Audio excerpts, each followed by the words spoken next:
সুপ্রিয় নবীন শিক্ষার্থীবৃন্দ, একাদশ শ্রেণীর ইসলামের ইতিহাস ও সংস্কৃতি বিভাগের ছাত্রছাত্রীদেরকে আমন্ত্রণ জানাচ্ছি। আশা করি তোমরা সবাই ভালো আছো। উপস্থাপনায় আছি আমি মোসাম্মদ শাহনাজ খাতুন, প্রভাষক, ইসলামের ইতিহাস ও সংস্কৃতি, নওপাড়া স্কুল ও কলেজ, বীরগঞ্জ, দিনাজপুর। পাঠ পরিচিতি, শ্রেণী একাদশ, অধ্যায় দ্বিতীয়, পাঠের শিরোনাম হজরত মুহাম্মদ সাল্লাল্লাহু আলাইহি ওয়াসাল্লাম। শিখন ফল, ইসলাম ধর্ম সম্পর্কে বলতে পারবে, কুরআন শরীফ নাজিল সম্পর্কে বর্ণনা করতে পারবে।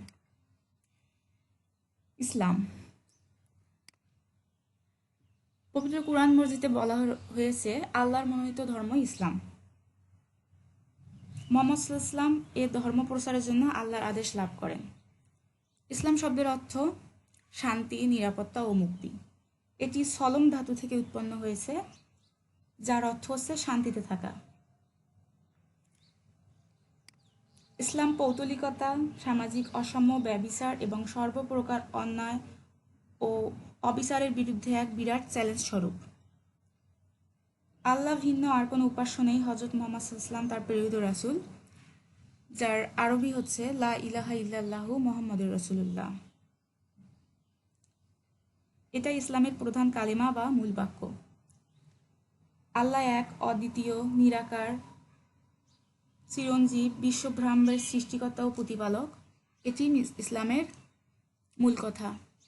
ইসলামের মূল ভিত্তি হচ্ছে পাঁচটি: ঈমান, নামাজ, রোজা, হজ ও যাকাত।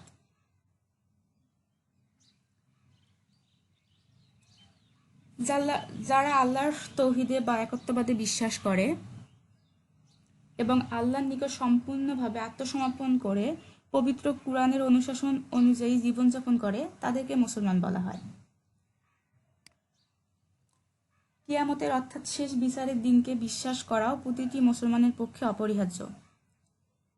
জাতি, বর্ণ নির্বিশেষে মুসলমানগণ পরস্পর ভাই, এটা ইসলামের অন্যতম শিক্ষা।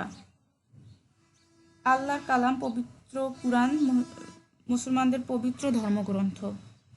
এক ঈশ্বরবাদের তিনটি ধর্মের মধ্যে ইসলাম সর্বকনিষ্ঠ এবং সর্বশ্রেষ্ঠ। কুরআন শরীফ ৬১০ খ্রিস্টাব্দে পবিত্র রমজান মাসের ২৭ তারিখে শবে কদর রাতে শুরু করে ৬৩২ খ্রিস্টাব্দের রবিউল আউয়াল মাসের ১২ তারিখ পর্যন্ত, অর্থাৎ হজরত মুহাম্মদ সাল্লাল্লাহু আলাইহি ওয়াসাল্লামের নবুয়ত প্রাপ্তি হতে তার ইন্তিকাল পর্যন্ত সুদীর্ঘ ২৩ বছর ধরে বিভিন্ন সময়ে হজরতের নিকট আল্লাহর ওহী নাজিল হয়েছিল। ওইসব ওহীর সংকলনই হলো পবিত্র কুরআন শরীফ। কুরআন শরীফের অর্থ হচ্ছে আবৃত্তি বা আলোচনা।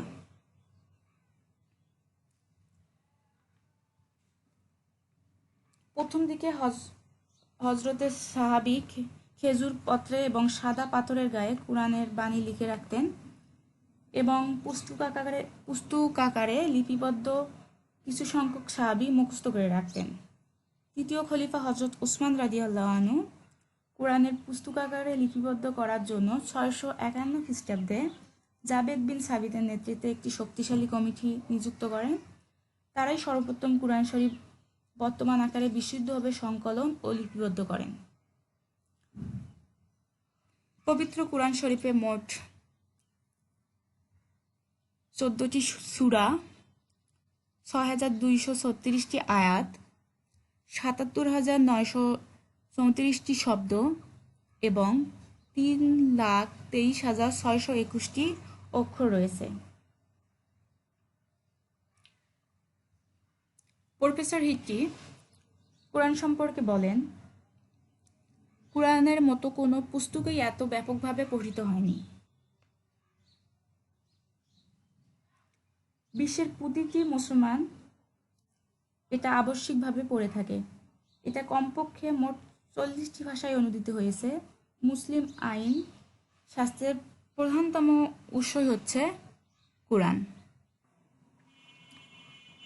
কুরআন শরীফের ভাব, ভাষা, শব্দ সম্পদ, অলঙ্কার ইত্যাদি অতুলনীয় ও উৎকৃষ্ট। সর্বশ্রেষ্ঠ আরব কবিগণ দীর্ঘদিন আপ্রাণ চেষ্টা করেও তার অমূল্য একটি চরণও রচনা করতে পারেননি। কুরআন নিঃসন্দেহে আল্লাহর প্রেরিত বাণী। কুরআন নাজিল হওয়ার সুদীর্ঘ 1400 বছর অতীত হলো, কিন্তু তার একটি অক্ষরও আজ পর্যন্ত পরিবর্তিত হয়নি এবং কিয়ামত পর্যন্ত তা অপরিবর্তিত থাকবেই।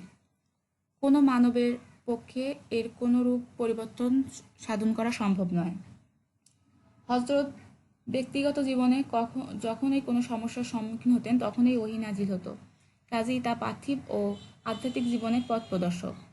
তা কোনো নির্দিষ্ট কালের, নির্দিষ্ট জাতির, নির্দিষ্ট দেশের জন্য নয়, তার সংবেদন বিশ্বের জন্য সামগ্রিক এবং সর্বজনীন, এবং কুরআনের স্বীকৃতি চিরন্তন এবং চিরস্থায়ী।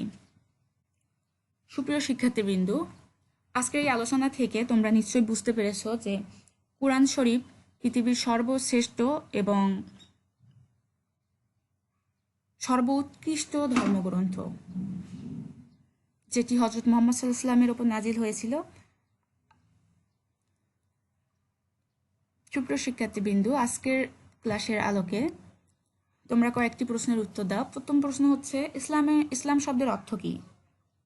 হ্যাঁ, তোমরা সঠিক বলতে পেরেছো। ইসলাম শব্দের অর্থ হচ্ছে শান্তি, নিরাপত্তা ও মুক্তি। দ্বিতীয় প্রশ্ন হচ্ছে, ইসলামের মূল ভিত্তি স্তম্ভ কয়টি?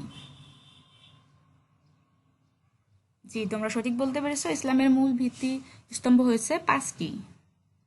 তৃতীয় প্রশ্ন, কোরআন শরীফে মোট সূরা কতটি? জি, তোমরা একটু চিন্তা করে বলো, কোরআন শরীফে মোট কতটি সূরা রয়েছে? তোমরা সঠিক বলতে পেরেছো। মোট সূরা রয়েছে 114টি।